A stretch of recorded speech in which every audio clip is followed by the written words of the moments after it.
I babysat for $500 cash. I'll never do it again. Part 2. The mom's smile faltered for half a second, but she recovered fast. Just follow them. We'll be back at midnight. 500 cash, like we promised. Before I could press further, they slipped out the door. The lock clicked. The house felt wrong once they left. Too quiet. Not the cozy suburban quiet where you can hear the hum of a fridge or a distant dog bark. This was sterile, like the silence in an empty hospital wing. I wandered through the downstairs. Every reflective surface was either missing or covered. The bathroom mirror gone, the TV screen draped with a sheet, even the glass in the picture frames replaced with paper. The air prickled against my skin. I checked on the kid. Matthew was sitting cross-legged on his bed, staring at me when I opened the door.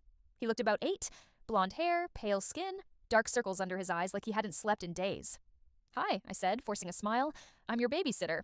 He didn't answer, just blinked at me slowly, then asked, "Do you know which ones are real?" My stomach dropped. "What do you mean?" "The people," he said. His voice was flat, like he was reciting something. "Sometimes they're not them. Sometimes they're copies." I laughed nervously. That's creepy. Where'd you hear that?" He tilted his head, bird-like.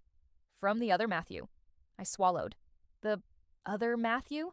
He pointed toward the darkened window. "He comes when the glass is open." I pulled the curtains shut tighter. The first knock came around 8:30, 3 slow raps on the front door. I froze on the couch, my phone in hand. The instructions screamed in my head. "Don't answer the door!" Another knock, louder this time. "Hey," a man's voice called, muffled through the wood. "It's us. We forgot something inside." The parents. My pulse thudded in my ears. It sounded like the dad, but flatter, like someone replaying a recording through a bad speaker. I crept closer, careful not to touch the knob. "We just need to come in for a second," the voice said. Behind me, I heard movement on the stairs. Matthew was standing halfway down, clutching the railing, staring at the door with wide eyes. "That's not them," he whispered. The knocking stopped. The hours dragged. Every time I thought the house was quiet again, something else happened.